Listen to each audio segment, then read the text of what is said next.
Bom, então pessoal, retomando a nossa aula, vamos então falar agora desse consumo de oxigênio após o exercício. Então, após o exercício, tá aqui falando, ó, após o exercício, os processos metabólicos não voltam imediatamente ao nível de repouso. O tempo de retorno dependerá da intensidade e volume do esforço físico. Isso quer dizer que o consumo de oxigênio no final do exercício, então, se o consumo de oxigênio durante o exercício estava lá em cima, ele vai gradativamente caindo até atingir o seu valor de repouso. A magnitude do consumo de oxigênio da recuperação, ele aproxima-se, coincidentemente, do tamanho do déficit de oxigênio existente no início do exercício. Ou seja, parte do consumo de oxigênio após o exercício está relacionado com o tamanho do déficit de oxigênio que foi realizado naquela fase inicial do exercício. Então, se o déficit de oxigênio no início do exercício foi alto, consequentemente, o EPOC, o consumo de oxigênio após o exercício, tende a ser maior também. Então, o EPOC ele é calculado como o oxigênio total consumido na recuperação menos o oxigênio total que seria consumido teoricamente no repouso durante o período de recuperação. Então vamos ver como é que isso fica. Antes disso, esse consumo de oxigênio após o exercício, ele apresenta dois componentes. Um chamado componente rápido e um chamado componente lento do consumo de oxigênio. Também vou mostrar mais à frente nas imagens. Então, o que seria o componente rápido do consumo de oxigênio pós-exercício? O componente rápido está relacionado à restauração dos níveis de ATP, fosfocreatina, que foram predominantemente usados durante a fase de déficit de oxigênio. Só lembrar que naquela fase de déficit de oxigênio, um dos sistemas que contribui para a geração de energia, de ATP, é o sistema anaeróbio alático, também conhecido como sistema ATP-CP, ou ATP-fosfocreatina. Então, parte do maior consumo de oxigênio no final do exercício é para restaurar esse sistema do anaeróbio alático aqui. Bom, o componente lento do consumo de oxigênio do exercício está relacionado ao reajuste, retorno da homeostase, de outras alterações fisiológicas, como reduzir os níveis circulantes de lactato sanguíneo, reduzir a temperatura corporal e redução de hormônios circulantes e frequência cardíaca. Basta pensar que quando a gente faz um exercício, principalmente um exercício aeróbio, principalmente se esse exercício estiver uma longa duração, há uma tendência que no final do exercício a temperatura corporal esteja elevada. Assim como o exercício também provoca liberação de hormônios na corrente sanguínea e também eleva a frequência cardíaca. E essas reduções de temperatura, hormônios circulantes e frequência cardíaca, eles vão levar um certo tempo. Isso faz também com que o consumo de oxigênio no final do exercício permaneça elevado por vários minutos.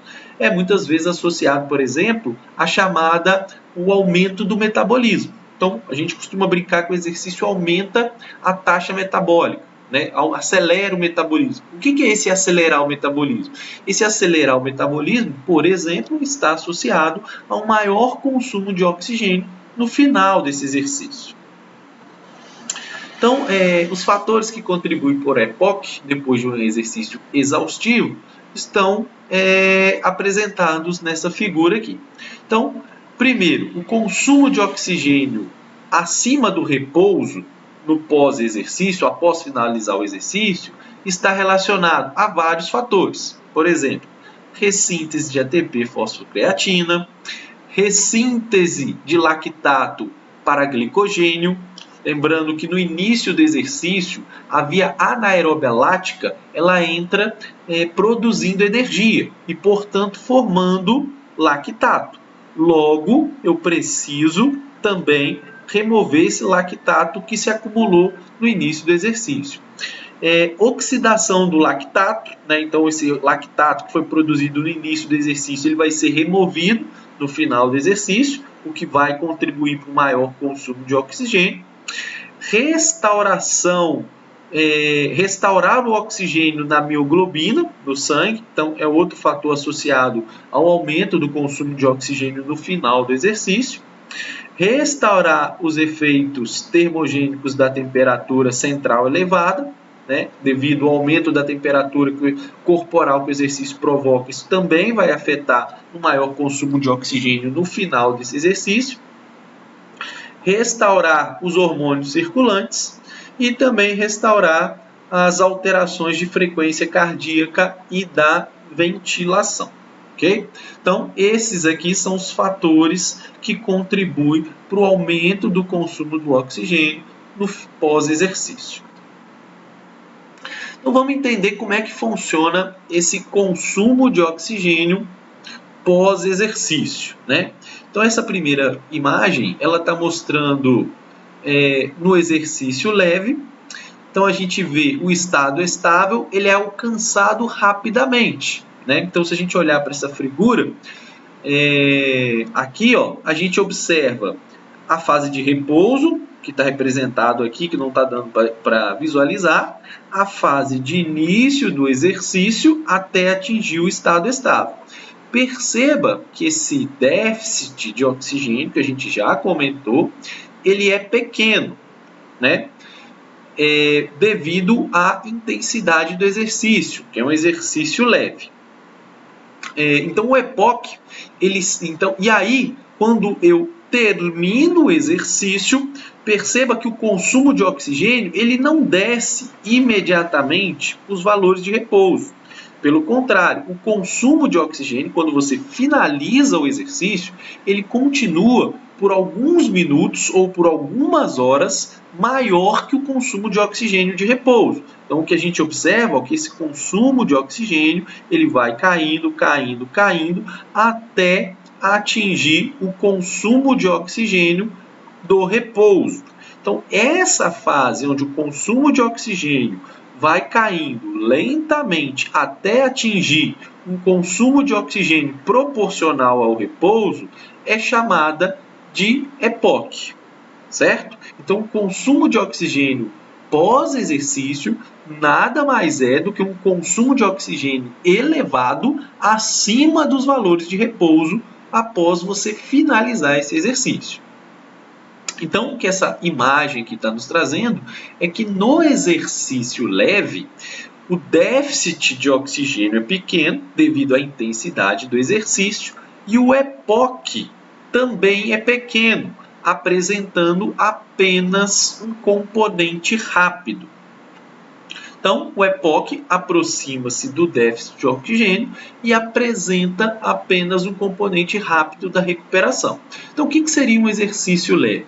A gente pode associar isso a uma situação aqui na fase de repouso, onde a pessoa estava sentada na cadeira. Então, aqui embaixo, você tem o consumo de oxigênio quando a pessoa estava sentada na cadeira. Depois a pessoa levanta dessa cadeira e começa a caminhar por alguns minutos, sei lá, 5 minutos. Então o que vai acontecer com o consumo de oxigênio? Ele vai se elevar até atingir o estado estável. Lembrando que esse estado estável é quando o consumo de oxigênio é proporcional à ressíntese de ATP de forma aeróbia e também proporcional à utilização desse ATP pelo músculo. Então aqui a gente vê um consumo de oxigênio proporcional à utilização de ATP pelo músculo, e após esses 5 minutos de caminhada, você encerra essa atividade. O que vai acontecer com o seu consumo de oxigênio? Ele não vai imediatamente para o repouso, não. Ele vai lentamente sendo reduzido até atingir os valores de repouso.